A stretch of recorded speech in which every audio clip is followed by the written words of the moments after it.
There were split-second flashes of light, moments of solace, of connection, of pure love.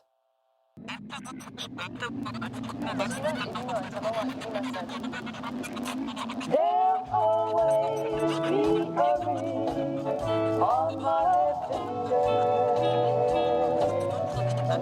I'll always pretend I'm good.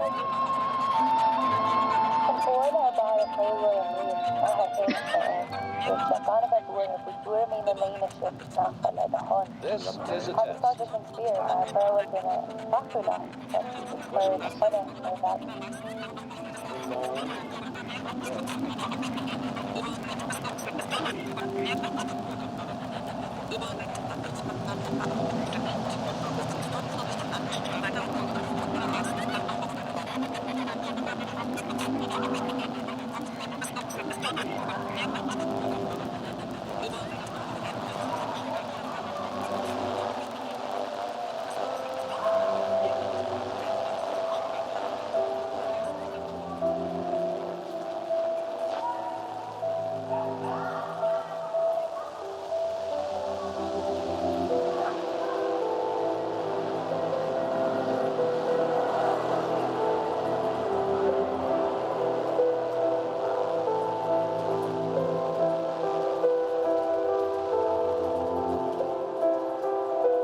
The nostalgia hit me as soon as the iconic music started.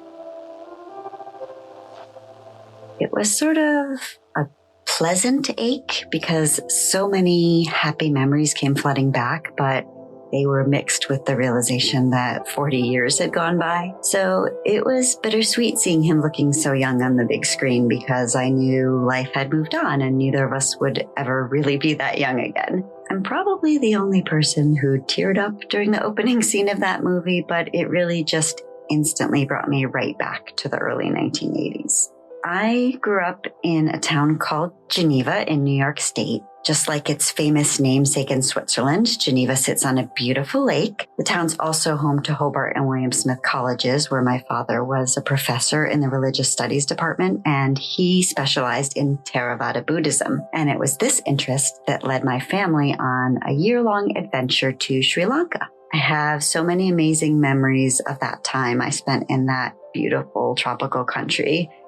But despite the fact that I met a 100-year-old Buddhist nun who believed I was her reincarnated mother, despite the fact that I was almost trampled by a crowd escaping a urinating elephant, and despite the fact that I witnessed the outbreak of a civil war, it's one rainy evening that I am always asked to recount at dinner parties and family gatherings.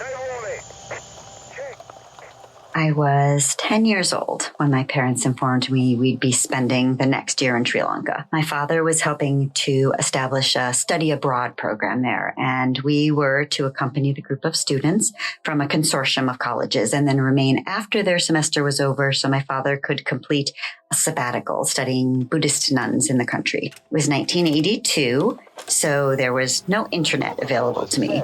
All I knew of the country were tidbits I'd overheard from conversations between my parents and my father's colleagues. I knew it was teardrop-shaped, it was an island, it was south of India, it was hot, it was far away from where I lived. So when my mom and dad and my 1-year-old sister and I boarded the plane, I wasn't completely sure what to expect. We landed in the capital of Colombo, and by the time the students arrived several weeks later, I felt very comfortable in my new surroundings. I learned to love the food. I grew used to the heat. Okay, the spiders I never really got used to, but everything else, especially the people, I adored. And after a few weeks in the capital and some intense Sinhalese language courses, my family moved along with the students to the central hill country and settled in Kandy for the remainder of our stay. In April 1983, I turned 11, and shortly after that, my school went on recess, and I had almost a month of free time. With two energetic kids at home, my mom was eager to plan some activities that would help my sister and I expend energy, and so she got a temporary pool membership at a local hotel. The Swiss Hotel is one of those old colonial structures that makes you think at any moment ladies with parasols are going to wander into the garden for high tea. And one of the first mornings of our new pool membership, we arrived fairly early. It was already hot, so I jumped right in the water while my mom sat poolside with my sister. There were not that many people in the pool, but the deck was hopping with activity. I noticed a lot of people that looked somehow out of place. Rather than the normally relaxed look of vacationers, there was lots of scurrying around and groups of people huddled together in animated conversation. There was a man setting up folding chairs. The Swiss Hotel had a resident peacock, and I noticed the man with the folding chairs was right where the peacock usually hung out. And just as I was thinking to myself, he should find a different spot, this slender, bearded man exited the hotel and looked around, and the people near the chairs motioned him over. As he passed by, I noticed his baseball cap read E.T.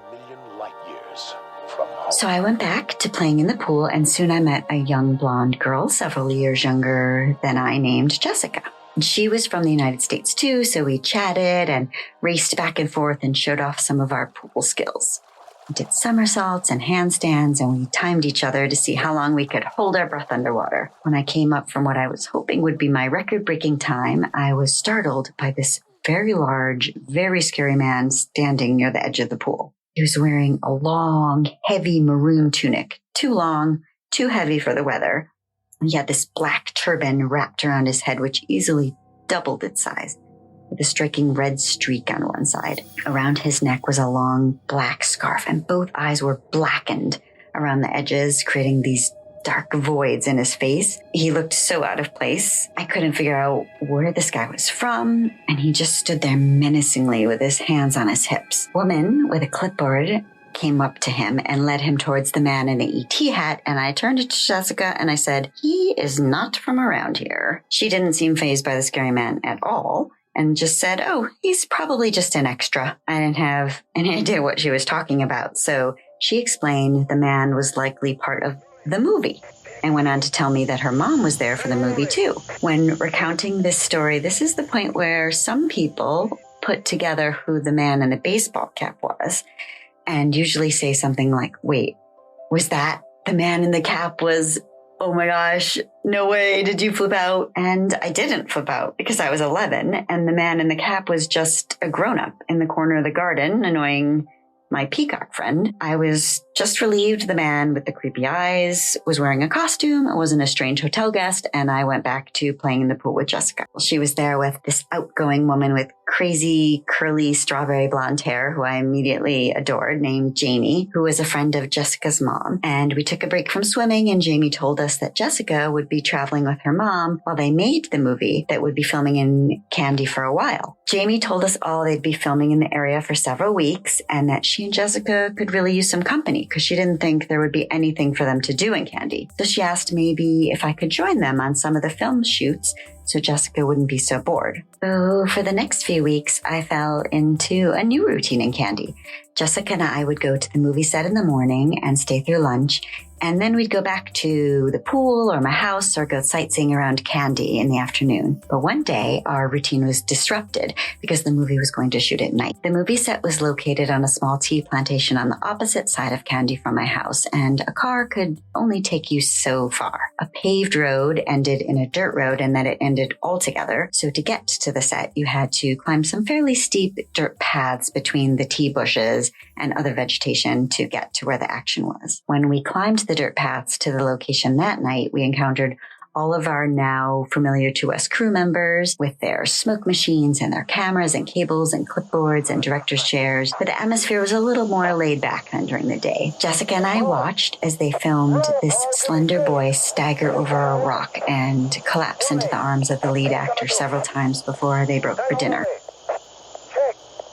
The meal was set up in this cramped building close to where they were shooting. These lights were dangling from cables strewn across the beams in the ceiling, and they were casting shadows on the wall next to the folks queuing for their food. So it looked like there was this second shadowy, ominous group. A little spooky for us and loud and hot. So after piling our plates, including 2 brownies, we walked outside and we sat next to the stone structure that's the focal point of the village in the movie. The food was amazing. I had grown to adore Sri Lankan food, but the movie set food always had these familiar comfort foods of home. And this night it was fried chicken, baked beans, and cornbread. I had a lot of great food on that set, but this was by far my favorite meal. Just as we were finishing, we heard a rumble of thunder in the distance. Then suddenly these massive clouds rolled in. Now it was dark already, but the clouds were visible because when they started pouring over the next hill, any light, stars or lights from the candy disappeared. And the air changed, and suddenly papers and loose objects around the set began to move and make noise in the increasing wind, followed by giant raindrops, which just came screaming down. And people started racing all around to cover up cameras and equipment. Then suddenly there was a startling flash and a deafening crack that shook the ground. One of those booms that you feel in your gut. And it was evident that lightning had struck pretty close to where we were sheltering. Someone who seemed to be in charge came in and said, "This is not safe. We all need to clear the set immediately." Outside, the rain had already soaked the ground and there were these standing puddles everywhere. As we started down the hill, the muddy paths had become these tiny rushing rivers. And Jessica and her mom were ahead of me. We had to go down single file because the paths were so narrow. As I came around a bend, my narrow footpath led in between 2 large boulders, and I noticed 2 thick black cables plugged in with the junction right in the middle of the path. Water was rushing between the rocks right over where these 2 cables were plugged into each other, and I could hear this slight humming noise. This memory stirred in my head of this cartoon dog from kindergarten with this bright yellow raincoat who had warned us about the dangers of electricity and water. And I realized I could be electrified. It might not be safe to walk in between the rocks, especially I was only wearing flip-flops. I could see the puddle between the rocks was too big to jump over, so I tried to go around the rock to the right, but beyond the boulder, the brush was too thick. Same thing on the left. And I looked at the rocks and weighed my options. My choices were run back up the hill towards the lightning and try to scramble over a wet rock that was taller than me, or risk a potential shock by stepping in the water between the boulders. And just as I was attempting unsuccessfully to climb the rock, I heard someone coming up behind me, and I turned and I saw the outline of his iconic hat.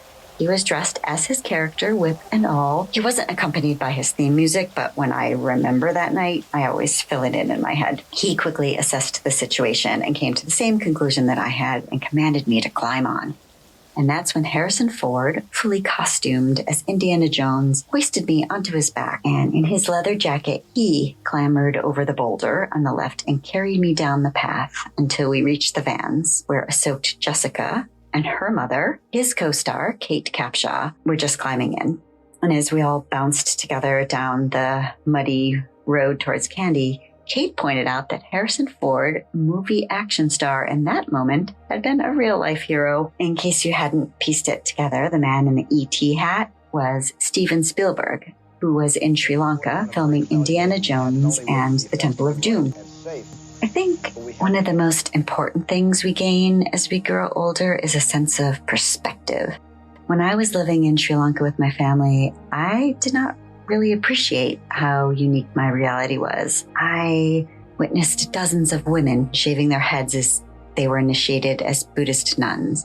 I watched an artist pour molten brass into intricate molds at his home. I saw wild elephants playing near the sea and giant fruit bats flying at dusk. And late in my stay, I saw a car flipped on its side by a mob during a riot. And I saw an angry group with torches get talked out of attacking our neighbors by one very brave man. And I had all these experiences, including spending several weeks on the set of Indiana Jones and the Temple of Doom. But it wasn't until I looked back at them as an adult that I appreciated how special these adventures were. Last summer, my husband and I took our 2 girls to see the latest installment of the Indiana Jones franchise. All these memories came instantly flooding back, and I was moved almost to tears as soon as the music started. When the first scene began, there he was, my personal hero, Harrison Ford, as Indiana Jones, digitally transformed back to exactly the man I had met in 1983. I'm 51 now. I'm not a movie star, so I've no one to digitally enhance my appearance, but I can travel back in time in my mind. I still have access to all those Sri Lankan memories and experiences from my childhood, and they've forever shaped my worldview. And of course, I have a pretty great story to tell at dinner parties about the time Indiana Jones saved my life.